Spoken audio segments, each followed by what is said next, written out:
magnifique. Voilà, pendant que les paniers passent, on va ouvrir notre Bible, s'il vous plaît, dans Genèse, au chapitre 28. Genèse, chapitre 28. Et on va lire du verset 10 au verset 19. Genèse, chapitre 28, verset 10 à verset 19. Et on va se lever d'ailleurs pour lire la parole, s'il vous plaît. Mon message aujourd'hui s'intitule, et vous allez le dire avec moi, la puissance des portes spirituelles. Qu'est-ce que c'est les portes spirituelles? Tu fais bien de poser la question, c'est tout ce qu'on va voir aujourd'hui. Genèse 28, 10 à 19. Jacob partit de Beer-Shéba et prit la direction de Charan. Arrivé à un certain endroit, il y passa la nuit car le soleil était couché. Il prit une pierre dont il fit son oreiller et se coucha à cet endroit. Il fit un rêve. Une échelle était appuyée sur la terre et son sommet touchait le ciel. Des anges de Dieu montaient et descendaient par cette échelle. Et l'Éternel se tenait au-dessus d'elle. Et il dit, je suis l'Éternel, le Dieu de ton grand-père Abraham et le Dieu d'Isaac. La terre sur laquelle tu es couché, je te la donnerai à toi et à ta descendance. Ta descendance sera pareille à la poussière de la terre, et tu t'étendras à l'ouest et à l'est, au nord et au sud. Et toutes les familles de la terre seront bénies en toi et en ta descendance. Je suis moi-même avec toi, je te garderai partout où tu iras, et je te ramènerai dans ce pays. Ce n'est pas mon message, mais j'aime cette parole. Car je n'abandonnerai pas tant que je n'aurai pas accompli ce que je te dis. Jacob se réveilla et se dit, c'est certain, l'Éternel est dans cet endroit et moi je ne le savais pas. Il eut peur et dit que cet endroit est redoutable. Écoutez bien ceci, c'est ici que se trouve la maison de Dieu. Écoutez bien, c'est ici que se trouve la porte, dites avec moi, la porte du ciel. C'est ici que se trouve la porte du ciel. Jacob se leva de bon matin, il prit la pierre dont il avait fait son oreiller, en fit un monument et versa de l'huile sur son sommet. Et il appela cet endroit Béthel. Béthel. Mais la ville s'appelait auparavant Luz. On va prier. Seigneur, merci pour ta parole. Qu'elle nous transforme, qu'elle nous bouleverse, qu'elle nous change. Aide-moi à prêcher par la puissance et dans le flot de l'esprit maintenant. Qu'il n'y ait aucune confusion, mais que de la clarté et une dimension de révélation. Je déclare et j'appelle cela maintenant au nom de Jésus. Ensemble, nous disons Amen. Vous pouvez vous asseoir. Certains vont dire ça ne se voit pas, mais pendant des années, j'ai pratiqué du karaté. J'ai commencé à l'âge de 6 ans et je me suis arrêté à peu près à l'âge de 13 ans. Et j'étais à fond dedans, c'était vraiment ma passion. Et je m'entraînais tous les jours. Pour ceux qui connaissent, j'allais au Festival des Arts Martiaux. Et à, je crois, 11-12 ans, j'étais déjà ceinture marron de karaté. Et j'attendais pour passer ma ceinture noire. Et j'étais vraiment à fond dedans, passionné de sport de combat. Et à 13 ans, je donne ma vie à Jésus. Jésus vient me transformer, me changer, me bouleverser. Et alors que moi, je ne connaissais rien, à la fois au peu de choses, j'avais un arrière-plan, une culture avec très peu de choses chrétiennes. Mais Jésus est venu transformer ma vie. Et alors que Jésus est venu transformer ma vie, changer mon cœur, j'ai vu comme un avant et un après, un bouleversement. Et en fait, j'avais plus envie d'aller au karaté. Je ne sais pas pourquoi, mais j'avais plus envie d'y aller. Et un jour, mon prof de karaté m'appelle et il dit « Laurent, ça fait longtemps que tu n'es pas venu, qu'est-ce qui se passe ?» Parce que ce n'était pas du tout dans mes habitudes. Alors, pour faire plaisir à mon prof de karaté, j'ai été à l'entraînement. Et alors que je suis à l'entraînement, ça ne m'était jamais arrivé, on fait des combats, d'accord? Et alors qu'à la fin, on est en combat, je me prends un coup de poing dans le nez, d'accord? Et j'avais le nez en sang, le visage en sang, ça pissait le sang partout. Et donc, je vais me nettoyer le visage dans les vestiaires, plein de sang partout. Et là, je me regarde dans le miroir, je me souviens, et je me parle, mais c'est le Saint-Esprit qui parle à travers moi. Et je me dis, ce n'est plus ta place ici. Et Je n'ai pas compris pourquoi sur le coup. Mais je savais que ce n'était plus ma place ici. Est-ce que c'est parce que c'était un sport de combat? Non, j'ai rien contre les sports de combat. D'accord? C'est un sport. C'est pas, pour tous ceux qui ont les sports de combat, c'est d'abord du sport et c'est pas de la bagarre. Tous ceux qui font des sports de combat, vous le savez. Ok? Et c'est bien de savoir se défendre. Bon, je ferme la parenthèse. Ok? Mais c'est pas parce que c'était un sport de combat. Et plus tard, j'ai compris pourquoi. Je me souviens, on était au groupe de jeunes. Et là, le pasteur, c'était une spéciale où il y avait une vidéo sur toute la dimension de l'occultisme. Et il nous montre une vidéo avec plein de choses. Et dans cette vidéo, il nous montre comment, pas dans tous les sports de combat, mais dans certains arts martiaux, il y a une réalité spirituelle et occulte. Et là, je comprends. Parce que dans le karaté, avant de commencer ton cours, tu dois saluer, te prosterner devant le portrait du fondateur du karaté qui est mort depuis belle lurette. D'accord? Autrement dit, c'est plus qu'un acte de respect, c'est un acte de prosternation devant une personne morte. Et en tant que chrétien, on ne peut pas faire ça. Il est question de réalité spirituelle. Est-ce que vous êtes là ou pas? Et le Seigneur me montrait ceci. En fait, Laurent, je ne voulais pas qu'il y ait dans ta vie une porte ouverte à l'ennemi. Je ne voulais pas que l'ennemi puisse s'infiltrer quelque part dans ta vie. Et voyez-vous, le Seigneur vient dans les détails de notre existence afin qu'il n'y ait aucune porte ouverte à Satan, aucune porte ouverte à l'ennemi, aucune porte ouverte à la malédiction. Parce que les amis, il y a, et c'est une découverte pour certains aujourd'hui, il y a la puissance des portes spirituelles. C'est une loi spirituelle qui régit le monde spirituel. En fait, les amis, s'il y a dans notre vie des portes ouvertes, il y a des puissances qui vont s'infiltrer. Et c'est tout le concept de la puissance des portes spirituelles. Et aujourd'hui, je voudrais vous parler de ça. Le Saint-Esprit m'a bombardé cette semaine en disant, il faut que nous fermions les portes spirituelles de l'ennemi. Et je voudrais aller directement dans mon premier point qui est le suivant. Premièrement, les autels des portes d'accès spirituel. Et quand je parle d'hôtel, je ne parle pas de Novotel ou Campanile. Je parle des hôtels comme c'est écrit là. Qu'est-ce qu'un hôtel? Dans la Bible, il y a plein de références, plus de 400 références à des hôtels dans les Écritures. C'est quoi dans la Bible, dans les Écritures, des hôtels? Les hôtels sont des plateformes d'adoration et de rencontres spirituelles. Je vais le redire. Les hôtels sont des plateformes d'adoration et de rencontres spirituelles. Pour les croyants, ce sont des plateformes d'adoration et de rencontres avec Dieu, ceux qui adorent l'Éternel, avec Dieu l'Éternel. Et dans l'Ancien Testament, ces hôtels étaient souvent de pierre, d'accord, ou parfois de terre, d'accord, mais c'était des plateformes matérialisées de rencontres et d'adoration spirituelle.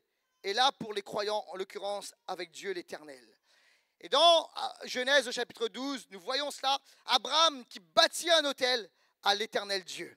C'était un lieu également, d'accord, d'échange et de sacrifice. C'était le lieu où on offrait un animal ou des animaux en sacrifice pour l'Éternel. Et ce qui est vrai pour l'Éternel est également vrai pour les autres puissances, pour les autres dieux païens, notamment Baal, Astarté, etc.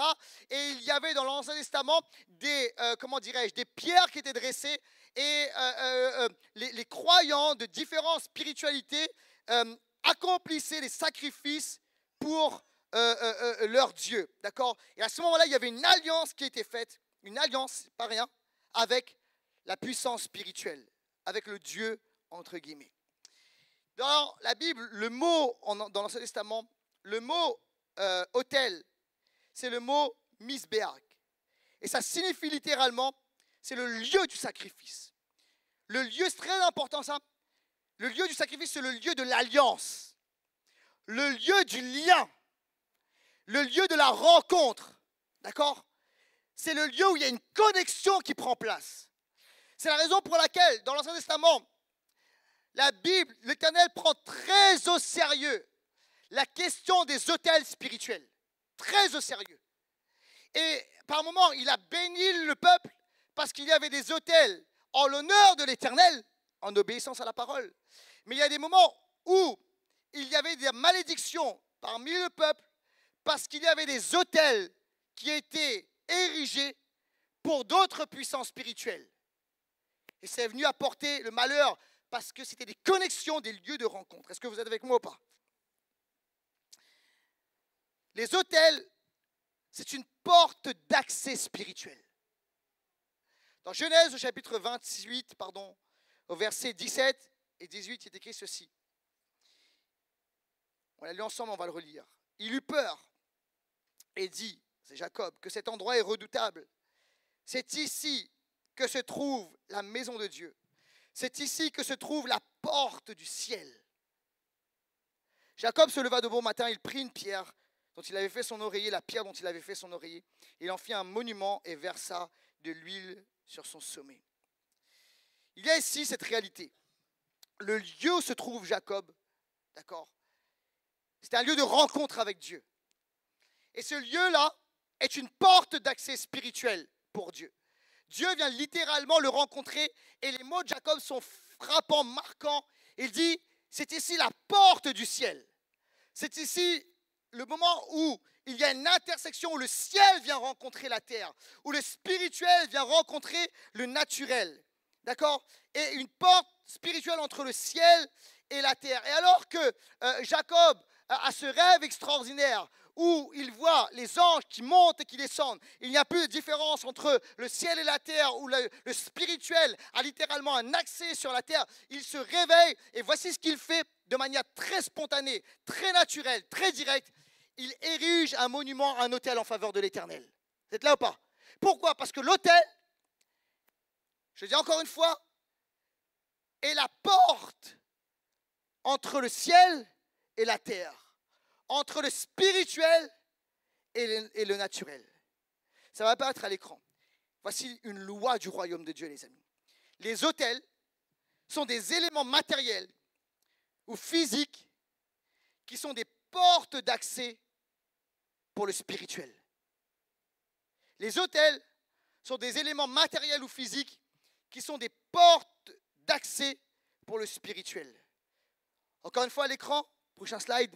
Le spirituel se manifeste dans le naturel. Comment? Par des autels. Il faut des autels pour que le spirituel se manifeste dans le naturel. Et ça, les amis, c'est vrai pour le camp de Dieu et c'est vrai pour le camp de l'ennemi. Il faut à chaque fois qu'il y a un autel, un vase, un véhicule, une porte d'entrée pour que le spirituel se manifeste dans le naturel. Est-ce que vous êtes avec moi ou pas? Une loi spirituelle. Autrement, ça n'est pas possible. Encore une fois, ça va apparaître à l'écran. Un autel est une plateforme spirituelle où l'homme rencontre Dieu. Et dans la Bible, les autels jouent un rôle clé dans l'établissement de la présence de Dieu, de la présence divine sur terre. Les amis, il est extrêmement important, et je vais commencer par là, de bâtir des autels puissants dans notre vie pour le Seigneur. On va parler de l'ennemi, mais je veux d'abord parler de Dieu. Amen. Nous sommes appelés, si nous voulons voir la manifestation du royaume de Dieu, et les questions d'une clé spirituelle. Si tu veux voir la manifestation du ciel dans ta vie, si tu veux voir le spirituel de Dieu, du Saint-Esprit, surgir avec puissance dans ton naturel, si tu veux voir l'héritage du ciel, les trésors du ciel, les bénédictions du ciel, arriver avec force dans ta vie, dans ton naturel, tu dois bâtir des autels puissants pour le Seigneur et pour l'Éternel dans ta vie. Que quelqu'un dise amen à cela. Ça, mais Laurent, de quoi tu nous parles? Comment est-ce qu'on fait aujourd'hui? D'accord? Parce qu'on est des croyants, non pas de l'Ancien Testament, mais du Nouveau Testament. Comment est-ce qu'on doit faire pour bâtir des autels dans notre vie? La première chose que je dois te dire, c'est que Jésus est l'autel parfait. Quelqu'un a dit amen à cela. Le point de départ est premièrement Jésus. Et je m'adressais aujourd'hui peut-être à tous ceux qui ne connaissent pas Jésus, pas comme, comment dirais-je, une figure prophétique ou philosophique ou politique ou juste quelqu'un de bien. Jésus-Christ, premièrement, comme Dieu, comme Seigneur et comme Sauveur. Tu dois rencontrer Jésus. Tu dois mettre tes mains dans les mains de Jésus. Alléluia. Tu dois donner ta vie entièrement à Jésus-Christ et le recevoir pour qu'il règne dans ton existence. Quelqu'un a dit amen à cela. En recevant Jésus, tu vas recevoir celui qui est l'autel parfait. Et les autels de l'Ancien Testament n'étaient qu'une ombre à venir de l'autel parfait qui est Jésus-Christ. Quelqu'un a dit amen à cela. Pourquoi? Parce que Jésus-Christ est le lieu de rencontre. C'est ça un autel. Entre Dieu et les hommes. Il est l'intermédiaire entre Dieu et les hommes. Et écoutez bien ceci. Il a fallu, comment dirais-je, pour que le spirituel se manifeste dans le naturel. J'avais dit quoi? Il faut un véhicule. Il faut un élément physique. Est-ce que vous êtes avec moi? Il faut un élément physique, un élément naturel. Et Jésus-Christ, écoutez bien, le Dieu éternel, non créé, Seigneur de toutes choses, omniscient, omniprésent, omnipotent, tout-puissant et créateur. Littéralement, c'est 1000 dans un autel. Il a pris un corps humain, il s'est incarné, il s'est fait chair, il s'est fait homme et il est venu mourir sur la croix. Pourquoi? Pour que les êtres humains aient un point de rencontre avec Dieu, que quelqu'un dise amen à cela. Et Jésus-Christ, l'autel c'est le sacrifice. Et Jésus est mort à la croix. Il s'est sacrifié à la croix. Il a donné sa vie à la croix. Est-ce que tu peux acclamer le Seigneur parce qu'il est l'autel parfait? Et alors que tu reçois Jésus, écoute-moi bien, tu reçois celui qui ouvre le ciel pour toi, celui qui déchire le ciel pour toi. Alors que Jésus est mort à la croix, la Bible nous dit aussi, c'est que le rideau qui était dans le temple s'est déchiré, fendu en deux. Pourquoi? Parce que Jésus a déchiré le ciel. Il nous a donné accès au Père, aux richesses de Dieu, à l'héritage, aux faveurs, aux bénédictions. Laissez-moi entrer dans la main à cela. Première chose, c'est Jésus-Christ. Ensuite, écoutez bien ceci. Nous sommes des autels spirituels. Tu es un autel spirituel où Dieu veut résider. Regardez ce qui est écrit dans Romains, au chapitre 12 et au verset 1. Je vous encourage donc, frères et sœurs, par les compassions de Dieu, à vous offrir votre corps comme un sacrifice vivant. Il n'est pas question de se sacrifier, hein, ok? Mais à se donner, à s'impliquer, à s'engager pleinement. Sacrifice vivant, saint et agréable à Dieu. Écoutez bien, ce sera de votre part un culte raisonnable. Et en fait, ici, toute la sémantique, tout le vocable qui est utilisé ici, c'est quoi? C'est le vocable de l'autel. Et en fait, ce que Dieu dit, l'apôtre Paul dit Dieu dit à travers l'apôtre Paul, c'est que nous sommes appelés à être des autels. Ça veut dire quoi? Nous sommes appelés, parce que le Saint-Esprit vit en nous, en tant que croyants, nous sommes appelés à faire le lien entre le ciel et la terre. Alléluia. À libérer le ciel sur la terre. Quelqu'un a dit amen à cela. Maintenant, ok. Je dis, Laurent, comment est-ce que je peux faire pour bâtir de manière concrète des autels dans ma vie? Concrète. Pour voir la manifestation du règne et de la puissance de Dieu dans ma vie. J'ai dit Jésus est cet autel parfait. Le sacrifice de Jésus est l'autel parfait. Et en fait, le Seigneur sait qu'on a besoin de, comment dirais-je, on a besoin d'avoir cette réalité où le matériel, où le spirituel vient rencontrer le matériel. Et il y a quelque chose qui a parfois été délaissé dans l'Église, surtout ces dernières années. Un acte qu'on a parfois mis de côté. Parfois on dit, oh, c'est trop routinier. Certains ont dit, c'est pour pas tomber dans les habitudes. C'est bizarre, hein? On n'a pas oublié par contre de faire les offrandes. Ça, bref. C'est quoi? C'est la Sainte Seine. La Sainte Seine est extrêmement important pour le croyant. Extrêmement important. Dans l'Église primitive et dans toute l'histoire de l'Église, à part ces derniers temps, la Sainte Seine a une place centrale dans la vie du croyant, dans la célébration dans la vie du croyant. Pourquoi? Parce qu'il s'agit d'un moment de rencontre entre le ciel et la terre. C'est un moment d'autel.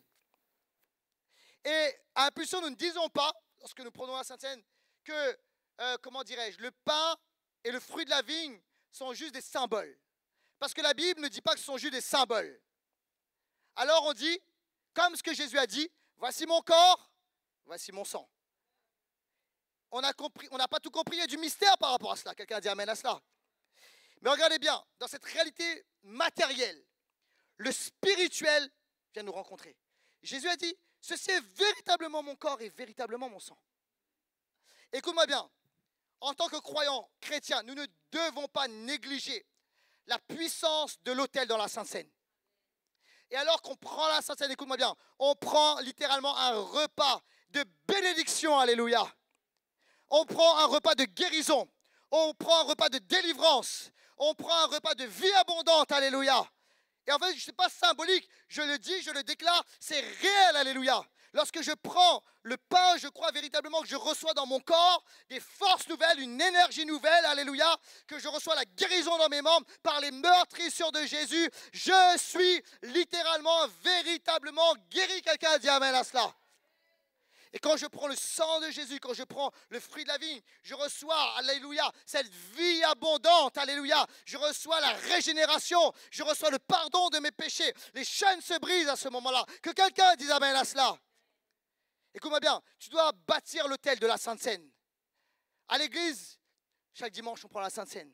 Écoute-moi bien, à la maison, prends la Sainte Seine. Prends la Sainte Seine en famille, alléluia. Alors que tu veux bâtir un hôtel, prends la Sainte Seine, il y a des combats, prends la Sainte Seine, quelqu'un dit amen à cela. Établis des rendez-vous, ou en famille, ou seul, tu vas prendre la Sainte Seine, tu vas briser le pain, tu vas prendre le fruit de la vigne, et littéralement tu prends le corps et le sang de Jésus, que quelqu'un dise amen à cela. Il y a une puissance insoupçonnée dans la Sainte Seine. Écoute-moi bien, autre application pratique, comment bâtir des hôtels puissants. Tu dois établir un lieu de prière. Jésus a dit ceci, un lieu de prière et de dévotion. Quand tu pries, va dans ta chambre, dans le lieu secret. Et en fait, écoute-moi bien, c'est pas juste, je crois qu'il y a une réalité intérieure, mais il y a aussi une réalité physique par rapport à cela. C'est-à-dire que le Seigneur dit, établis dans une pièce, dans un endroit, un autel. Vous êtes là ou pas? Fais d'un lieu favori un lieu de rencontre avec le Seigneur. Établis l'atmosphère pour rencontrer Dieu dans ce lieu physique-là. Est-ce que vous êtes là ou pas? Établis dans ta maison un lieu, littéralement. Il y a une rencontre intérieure, mais il y a une rencontre également physique. Nous, des fois, vous savez, on a trop spiritualisé ce qu'il ne faut pas spiritualiser. Et c'est important d'avoir un lieu et un temps quotidien de rencontre avec Dieu où tu établis un autel dans ta maison et dans ta vie. Et les gens, tu dis, ah, mais pourquoi il y a une atmosphère mauvaise de chez moi? Pourquoi j'ai l'impression que c'est Satan qui règne? Parce que peut-être que tu as laissé les autels à Satan, mais tu n'as pas bâti un autel à l'Éternel. Et il n'y a pas un lieu où tu libères l'atmosphère du royaume chez toi. Où tu laisses le ciel rencontrer la terre. Quelqu'un a dit amen à cela. Autre chose, le rassemblement de l'église locale. Les amis, lorsque l'église se rencontre, c'est un moment où on bâtit un hôtel dans la ville. Tu bâtis un hôtel dans ta maison, tu bâtis un hôtel dans ton cœur, mais tu bâtis un hôtel également dans la ville. Quelqu'un dit amen à cela. Et les chrétiens, en fait, écoute-moi bien, tu es bombardé spirituellement par des choses négatives. Pourquoi? Parce que tu as oublié ce moment important, très important, du moment où l'église locale, la communauté chrétienne se rassemble. Et alors on loue le Seigneur, on adore le Seigneur. Et les pierres vivantes se rassemblent, les pierres vivantes. Vous êtes là ou pas? C'est cette dimension de l'autel, des pierres, les pierres vivantes se rassemblent et la gloire de Dieu est manifestée. Et en fait, écoute-moi bien, il y a un ciel ouvert, il y a des portes ouvertes et on laisse l'Esprit de Dieu agir. Alléluia. Si tu veux recevoir le spirituel, les forces de Dieu, la gloire de Dieu, les paroles de Dieu, tu dois établir cela dans ta vie. Quelqu'un dit amen à cela. Établis des autels dans ta vie. Dans les Écritures, on voit que le peuple d'Israël avait un calendrier avec des autels. Il y avait toute l'année, il y avait des moments de rencontre avec Dieu. Il y avait le Yom Kippour, il y avait, Shabbat toutes les semaines. Il y a la fête des temps, des tabernacles, Sukkot, etc. Et toute l'année était jalonnée par des moments d'autel, des moments de rencontre. Il y avait les fêtes de l'Éternel qui étaient là. Et tu rencontrais le Seigneur. Et il y avait comme ça des portes ouvertes sur le peuple et pour que la bénédiction de Dieu coule. Et en fait, en tant que chrétiens, nous devons comprendre ces réalités. Et des fois, vous savez, on est là juste dans le spirituel, mais pour que le spirituel s'incarne dans le matériel, tu dois avoir des hôtels où tu ouvres, où c'est des portes ouvertes pour que le spirituel rentre. Quelqu'un a dit amen à cela. Alléluia. Je voudrais aller maintenant un peu plus loin. Deuxièmement, je voudrais vous parler des hôtels démoniaques. Parce qu'il existe, et c'est une réalité, des hôtels qui vont ouvrir le spirituel divin, mais il y a également des hôtels qui vont ouvrir le spirituel au monde démoniaque. Et on doit comprendre ces choses-là. Et ça va apparaître à l'écran. Dans le monde spirituel, est-ce que c'est moi qui est chaud ou bien il fait un peu chaud là? Ah, est-ce qu'on peut mettre un peu de clim là? Parce qu'on va parler de ce qui est chaud. Mettez-moi un peu de clim, ok. Merci. Alléluia. Rester connecté avec moi parce que sinon vous allez vous endormir. J'ai un bon message pour vous. Ok, on continue. Les hôtels démoniaques. Ça va pas être à l'écran. Dans le monde spirituel, il existe des hôtels divins et des hôtels démoniaques. Un hôtel démoniaque est une porte d'accès et d'influence pour les forces des ténèbres. Des personnes, des familles ou même des nations souffrent sous l'influence d'hôtels diaboliques établis consciemment ou inconsciemment. Qu'est-ce qu'un hôtel démoniaque? C'est une plateforme de malédiction, une plateforme d'influence démoniaque. D'accord? On a parlé des hôtels, des lieux, des choses matérielles qui donnent accès, sont des portes ouvertes à Dieu, mais également, du mauvais côté, aux forces des ténèbres. C'est une porte d'accès pour des puissances mauvaises. Alors, c'est-à-dire, comment est-ce qu'on peut identifier des hôtels démoniaques? Comment est-ce qu'on identifie cela? Je vais vous donner quelques pistes. Ce n'est pas exhaustif, mais quelques pistes. Il peut y avoir des malédictions ou des échecs répétitifs.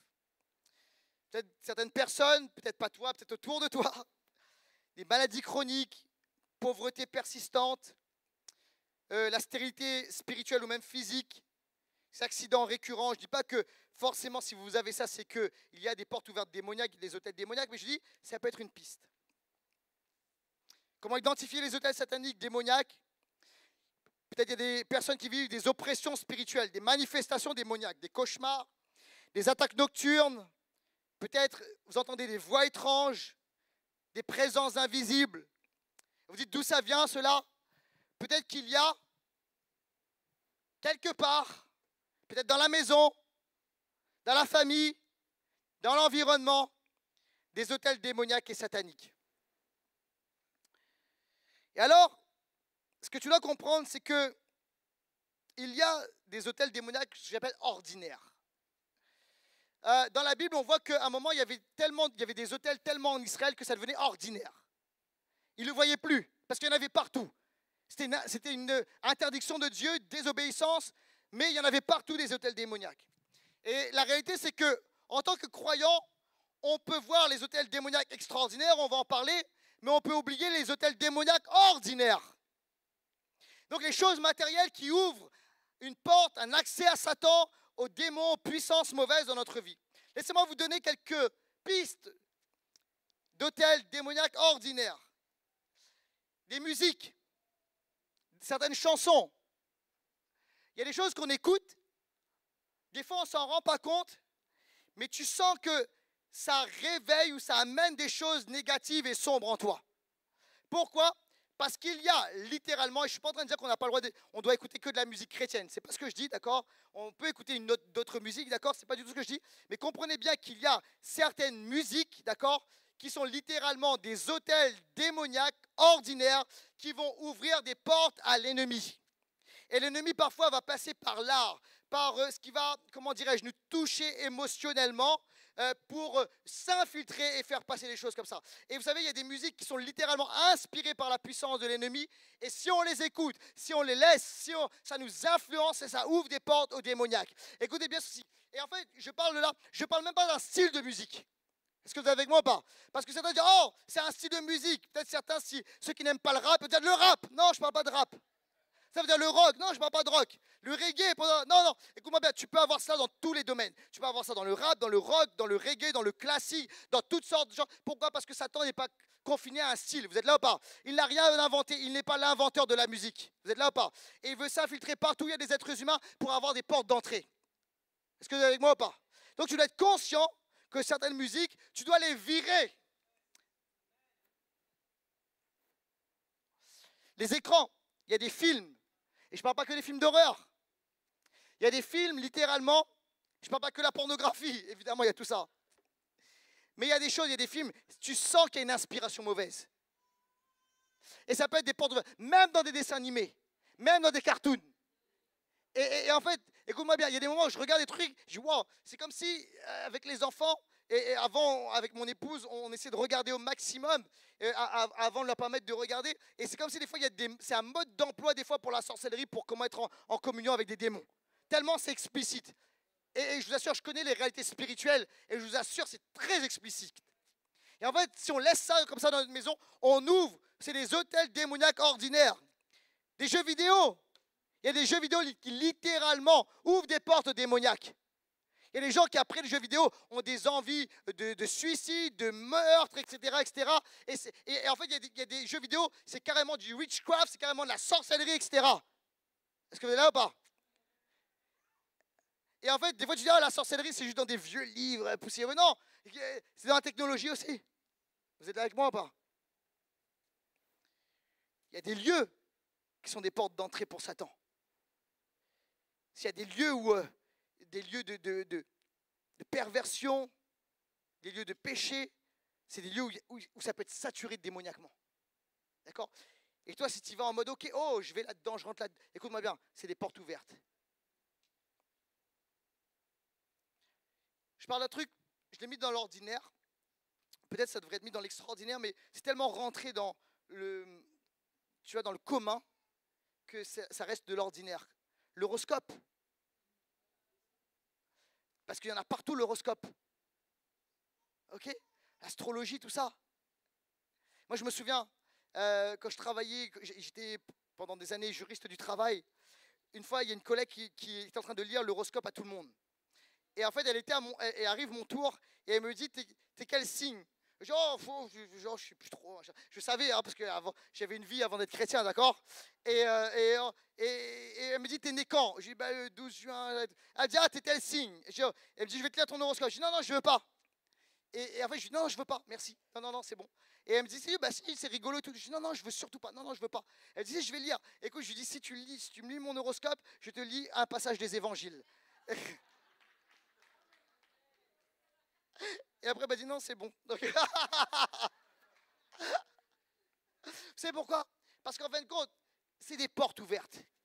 Et je ne permets pas, je ne veux pas. Je ne veux même pas que les gens disent, ok, je ne veux pas que les gens disent, c'est de l'ordinaire, c'est normal que ça. C'est des portes ouvertes à Satan. Tu mets ta foi dans quelque chose qui n'est pas de Dieu.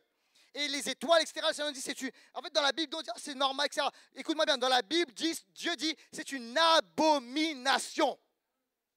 Une abomination. Alors voilà. Après, il y a les hôtels démoniaques extraordinaires. Certains ici, peut-être, et je tiens à le dire, peut-être on vous a donné des choses, des objets. Peut-être vous avez en votre possession des choses qui sont transmises de génération en génération. Des bijoux, des pierres, des livres occultes, des amulettes, des vêtements qui ont été volontairement utilisés pour la sorcellerie. Écoutez-moi bien, moi je grandis ici en région parisienne, mais je suis originaire de l'île de la Réunion. Et je peux vous assurer que des objets il y a des objets qui peuvent être animés par des puissances spirituelles et qui ouvrent des portes à des puissances spirituelles. Il y a des gens ici, oh, vous dites, oh, c'est cool, c'est de l'art. Vous avez peut-être des masques chez vous. Et écoutez bien, aujourd'hui, ça c'est très cool, d'accord? Ici à Paris, c'est bobo, c'est brun, oh c'est génial, c'est de l'art africain, etc. et tout, d'accord? Et c'est pas parce que ça vient d'Afrique ou d'ailleurs, dans toutes les cultures, ces choses-là, d'accord? Et en fait, tu arrives, oh on a ça, etc. Écoute-moi bien, ce sont des portes ouvertes aux puissances démoniaques. Des portes ouvertes. Il y a un chef d'État en Afrique qui dit, ah, vous, l'Europe, vous venez avec vos richesses, etc. Nous, on vous envoie nos masques. Vous venez avec le pouvoir, nous, on vous envoie nos masques. Et ce sont des portes ouvertes. Et dans toutes les cultures, toutes les spiritualités, toutes les religions, il y a ces réalités des hôtels spirituels. Écoutez bien, nous devons nettoyer nos vies, nos maisons, notre environnement de tout cela. Car ce sont des portes d'accès à Satan. Lorsque je suis devenu chrétien, Jésus m'a touché, je vous ai parlé, karaté. Et après, si on m'a parlé d'autre chose, il m'a parlé de ce que j'écoutais. Et à cette époque-là, j'écoutais du rap vénère. Et ça parlait d'une certaine façon des filles. Ça parlait de sacrifice de poulet, mais ce n'était pas le KFC, d'accord? Ça parlait pas de poulet croustillant, Ça parlait d'autre chose. Et en fait, il y a même des chansons, aujourd'hui c'est encore plus explicite, hein, mais à mon époque, c'était déjà pas mal. qui dit j'appelle le diable pour faire couler le sang. Et en fait, j'écoutais des trucs comme ça, et puis, tu sais, quand tu sais pas, t'as le flow, la musique, juste c'est cool, tu vois ce que je veux dire? Et après, je suis devenu chrétien, Dieu m'a dit, ça, c'est pas possible. Et je suis arrivé, je suis rentré à la maison, et j'ai pris quelque chose que, ici, il y a toute une génération, vous ne savez pas ce que c'est. Dites avec moi, CD. CD. J'ai pris des CD, et je dis, peut-être je vais les donner, ou non, non, ça m'a dit, c'est pas bon pour toi, c'est pas bon pour les autres. Et je les ai cassés, je les ai coupés, je les ai mis à la poubelle. Jetés. Pourquoi? Parce que c'était des portes d'entrée pour Satan. Est-ce que vous êtes là ou pas? Et il y a un ménage à faire. Dans la Bible, on voit comment comment dirais-je, ces hôtels démoniaques, ces portes d'entrée arrivent, notamment au niveau du peuple de Dieu. Et la raison principale dans les Écritures de l'entrée de ces hôtels démoniaques, idolâtres, dans le peuple de Dieu, vous savez, c'était quoi? C'était le problème de la séduction.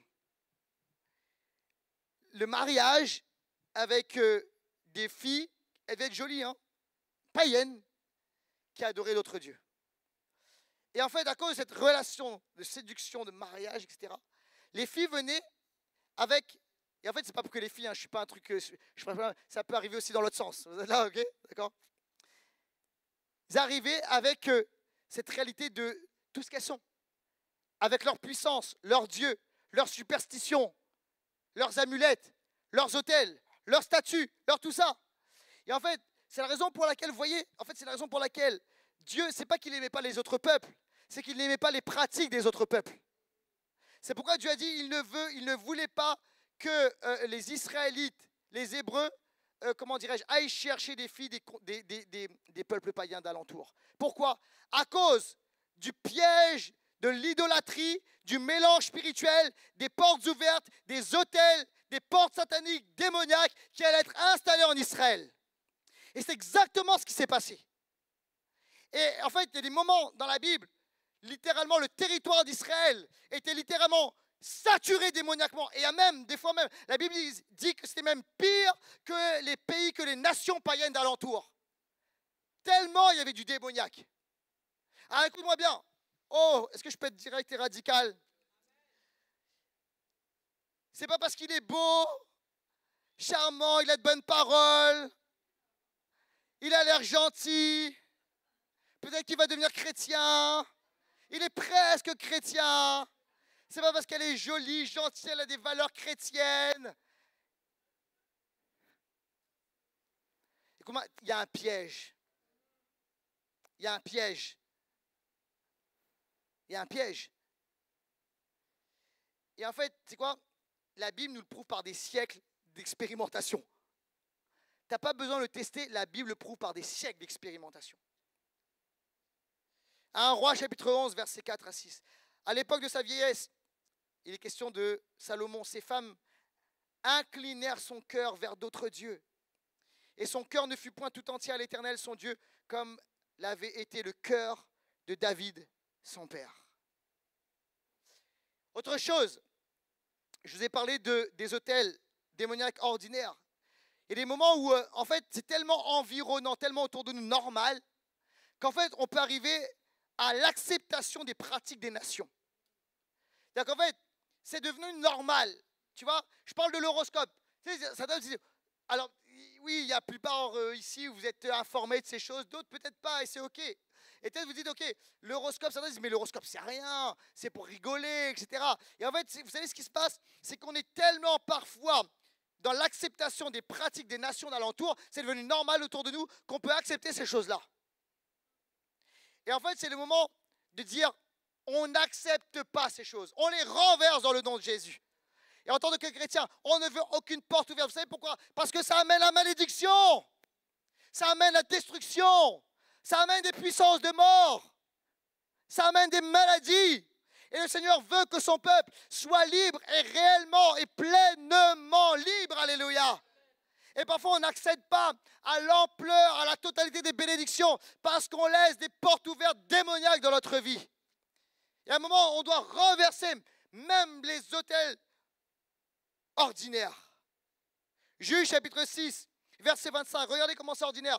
Au cours de la même nuit, l'Éternel dit à Gédéon, prends le jeune taureau de ton père, ainsi qu'un deuxième taureau de 7 ans. Démolis l'autel de Baal qui appartient à ton père et abat le poteau sacré qui se trouve dessus. Tu construiras ensuite et tu disposeras sur le haut de ce rocher un autel consacré à l'Éternel ton Dieu. Tu prendras le deuxième taureau et tu l'offriras en holocauste en utilisant le bois de l'idole que tu auras abattu. Vous voyez, il y a quelque chose d'ordinaire. Dans les familles, là, en Israël, dans les familles dans les familles chez les Hébreux, c'était ordinaire. Ils avaient Dieu, puis il y avait d'autres dieux. Et en fait, vous voyez, le père sera furax après Gédéon. Vous savez pourquoi? Parce que les animaux, là, étaient destinés au Baal et aux autres. OK? Mais Dieu dit, tu vas volontairement, ça m'appartient, tu vas volontairement prendre ces animaux, ce taureau, etc., tu vas les sacrifier, tu vas renverser l'autel de ton père, OK? Et tu vas établir mon autel. Et en fait, ce qui était devenu ordinaire, Dieu dit, je ne veux plus de cela. Je ne veux plus de cela dans mon pays, je ne veux plus de cela sur ma terre. Je suis le Dieu d'Israël et je ne veux plus de cela. Et de la même façon, Dieu nous dit, je suis le Dieu de mon église, je suis le Dieu du peuple haïtien à Impulsion et ailleurs, et je ne veux plus de cela. Il est temps de renverser cela et d'établir les autels de l'Éternel. Que quelqu'un dise amen à cela. Et je finis, troisième et dernier point. J'ai appelé l'équipe de louange, j'aimerais bien vouloir revenir s'il vous plaît. Les portes spirituelles pour la transformation de l'environnement. Les portes spirituelles pour la transformation de l'environnement. Alors, lorsque il y a des portes spirituelles qui sont ouvertes, il y a des hôtels avec des portes spirituelles qui sont ouvertes, l'environnement change. Les portes spirituelles affectent de manière positive ou négative l'environnement. OK? Fais l'expérience. Ferme des portes. Enlève des choses. Coupe des musiques. Certains écrans, certains films, etc. Et tu verras comment l'atmosphère va changer. Vous êtes là ou pas? OK. Peut-être l'atmosphère est trop froide maintenant. On peut couper la clim. OK, voilà aussi. OK, bonne transition, Laurent. Bravo, Laurent. Bien joué. OK. OK, parfait. Tombez pas malade. OK. Les portes spirituelles affectent de manière positive ou négative l'environnement. L'environnement de ta maison, l'environnement de ton quartier, l'environnement d'une ville, l'environnement d'un pays. Écoute-moi bien. Des fois, vous savez, on est tellement habitué à notre environnement, d'accord, à l'air qu'on respire ici, en région parisienne, à Paris, etc., qu'en fait, on n'a plus conscience de l'atmosphère spirituelle par moment, parce qu'on est dedans. Vous êtes là? Et en fait, quand tu voyages et que tu vas dans un pays étranger, en fait, par moment, tu dis, waouh, spirituellement, c'est lourd, c'est chargé, etc. Je peux vous dire, moi, j'ai grandi ici, je suis d'origine de La Réunion, etc. Mais j'ai grandi ici. Quand je vais à La Réunion et que je vois, parce qu'à La Réunion, c'est comme ça, d'accord, tu vois des hôtels extraordinaires, pour le coup, partout, d'accord, et de toutes les spiritualités, les religions. Quand tu vois, moi, j'arrive, je dis, waouh, c'est chargé, je le sens que c'est chargé, tu vois. Et en fait, des fois, souvent même, je le sens plus ici. Pourquoi? Parce que c'est mon environnement. Vous êtes là ou pas? Donc en fait, l'environnement, les hôtels affectent l'environnement. Ça affecte l'environnement. Et parfois, quand tu vas dans une ville où il y a la bénédiction, des églises fortes, etc., et j'ai été parfois dans des villes où les églises sont fortes, où il y a beaucoup de chrétiens, tu le sens. L'atmosphère, c'est paisible, il y a quelque chose de spécial. OK? Et qu'on le veuille ou non, moi j'ai vécu ça, notamment dans des villes aux États-Unis. Parce qu'il y a des endroits où il y a beaucoup de. Il y a des églises où il y a la présence de Dieu, où ça prie, etc. Et ça cherche le cœur de Dieu. Et c'est pas parfait, hein, attention. Hein, mais je suis dit, il y a l'atmosphère, ils ont aussi leur truc. Hein, mais il y a des endroits où tu sens qu'il y a quelque chose de. L'église, et là, il y a le royaume de Dieu qui est là.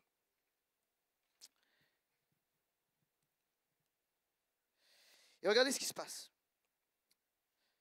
Jacob a rencontré le Seigneur en rêve dans une ville qui, de manière originale à la base, s'appelait Luz. Et ça signifie amandier. C'était probablement une ville agricole. Et probablement, il y avait beaucoup d'amandiers dans cette ville-là. Et il y avait certainement de l'agriculture. Et alors qu'il est là, dans cette ville, Luz, il a cette rencontre avec Dieu. La porte du ciel est là. Le spirituel, littéralement, vient dans le naturel. Et sa rencontre avec Dieu a véritablement, j'ai envie de dire, transformé l'ADN de la ville. C'est très intéressant. Ça a transformé l'environnement de la ville. Cette ville, autrefois célèbre probablement pour ses amandes, ses amandiers, a été rebaptisée Bethel, ce qui signifie maison de Dieu ou chambre de Dieu. Et alors qu'il a cette rencontre, la ville prend un autre nom. Mais ce n'est pas juste un autre nom. C'est notre réalité également. Un autre ADN. Un autre environnement. Et voici ce que fait Jacob. La Bible nous dit que Jacob érige à ce moment-là un monument. Il érige aussi, le mot peut être traduit par pilier. Le mot peut être traduit par souche, fondation. Il n'est pas dit au départ, il n'est pas dit qu'il érigea un autel. Il est dit qu'il érigea un monument, ou on peut dire un pilier, ou une fondation, ou une souche. Et le mot là, ça va apparaître à l'écran, c'est Matzbera, qui signifie monument, souche, pilier. Tu peux passer. Mais la racine, c'est Natsab, qui signifie se tenir, tenir droit. Écoutez bien, être fixé, établir, prendre une position droite. Et en fait, écoutez bien ceci. Il y a quelque chose qui s'est produit. C'était un monument qui était dressé. Et c'est comme si ce monument établissait une fondation pour la ville. Une ville qui va se tenir droit. Une ville où la présence de Dieu est impactée. Et quand la présence de Dieu vient, le royaume de Dieu vient, les valeurs du royaume de Dieu viennent. D'accord? Et les lois du royaume de Dieu sont établies. Et c'est comme si les choses sont réalignées. Cette ville-là a connu littéralement une transformation. Par la présence de Dieu. Par une porte ouverte qui est venue envahir ce lieu. Et c'est venu impacter les fondations de la ville. Les profondeurs de la ville. Écoutez bien ceci. Lorsqu'on établit des autels, la présence de Dieu est manifestée, où le ciel est déchiré, où littéralement le spirituel de Dieu vient rencontrer notre naturel. La présence de Dieu vient nous remplir, vient nous saturer. Écoutez bien ceci, ça vient ériger comme des fondations nouvelles. Ça vient réaligner des choses, des valeurs, des lois. Ça vient manifester ces réalités. Et nous sommes appelés en tant qu'Église à ouvrir des portes du ciel dans cette ville. Dans nos foyers, dans nos maisons, oui, dans nos familles, mais dans la ville où Dieu nous a placés. Pour la bénédiction de la ville. Pour la faveur de Dieu sur la ville. Et voyez-vous, notre projet de bâtiment, c'est pas juste des pierres. C'est pas juste de l'immobilier.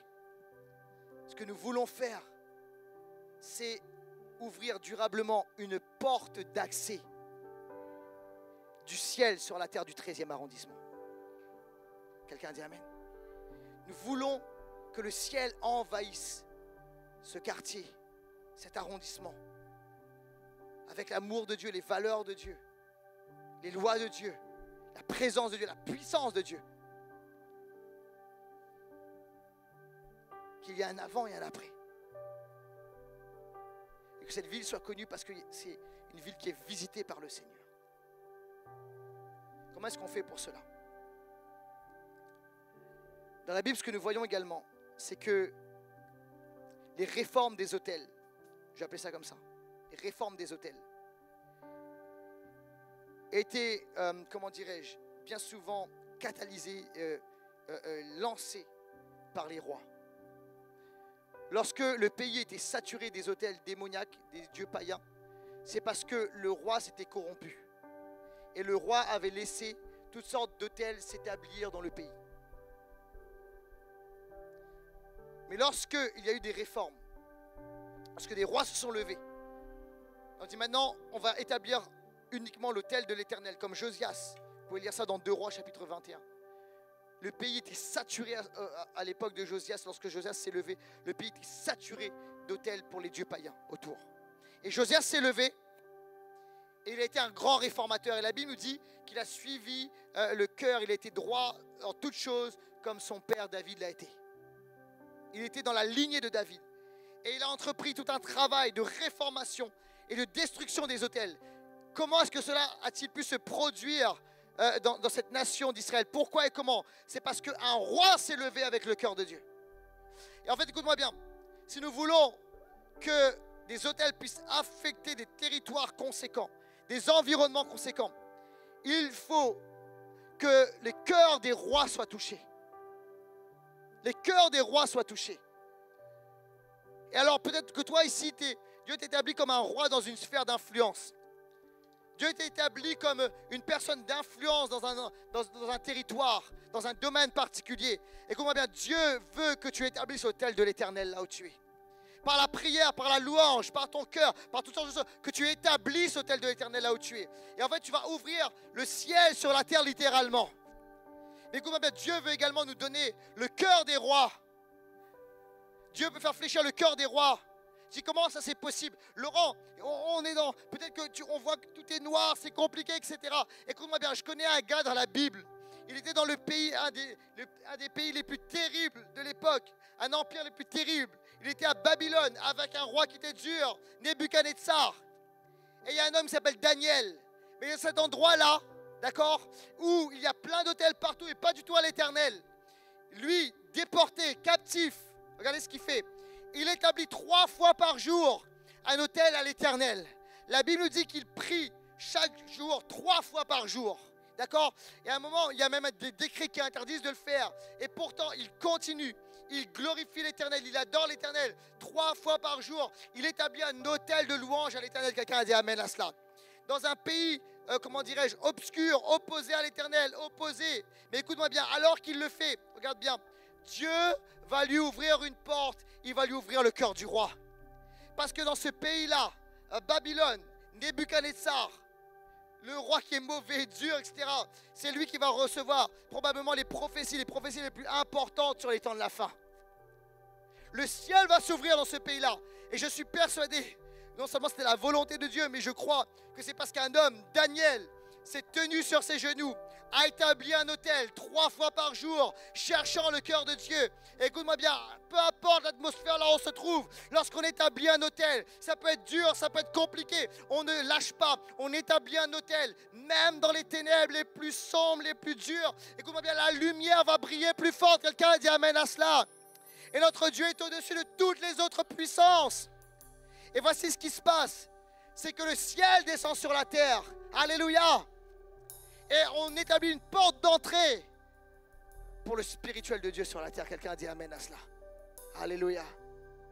Alors les amis, il est temps maintenant de nous lever et de commencer à dire au nom de Jésus, non seulement je vais renverser des autels démoniaques dans ma vie, ordinaire, extraordinaire, je vais renverser tout cela. Je veux nettoyer l'atmosphère et l'environnement d'abord dans ma propre vie, d'abord dans ma maison, d'abord dans ma famille, d'abord dans mon environnement le plus, comment dirais-je, le plus direct, d'accord? Mais aussi au nom de Jésus-Christ, je comprends que Dieu veut également. Il veut se servir de moi, il veut se servir de notre communauté, il veut se servir de nous en tant que chrétiens, en tant qu'adorateurs de Jésus, serviteurs de Jésus. Il désire que nous établissions des autels de louange et d'adoration afin que le ciel puisse envahir la terre, afin qu'il y ait des accès du ciel sur la terre, que quelqu'un dise amen à cela. Alléluia. Et il est temps de se lever, de le faire. Alléluia. Il est temps de faire une différence. Écoute-moi bien, la malédiction va être transformée en bénédiction. Alléluia. La faveur de Dieu va venir et des choses choses là peut-être qui te tiennent, il y a des chaînes, Dieu veut les briser, alléluia. Et toi tu dis d'où ça vient, il y a des hôtels démoniaques peut-être qui ont été érigés et tu n'as même pas vu, mais si maintenant tu ouvres les yeux et il te donne de discerner. Et tu dis oh moi je pense, comment dirais-je, je veux pas me débarrasser de ça, c'est culturel, c'est familial, etc. Écoute-moi bien, peu importe ce que c'est démoniaque, c'est démoniaque. D'accord? Premièrement, tu as la culture du royaume de Dieu en premier lieu. Et tu dois nettoyer tout ça, enlever cela et commencer à te dire, Seigneur, au nom de Jésus, je vais ouvrir dans ma maison et uniquement des autels à l'Éternel, mon Dieu, alléluia. Et alors la bénédiction va couler, la faveur de Dieu va couler, la grâce de Dieu va couler. Que quelqu'un dise amen à cela.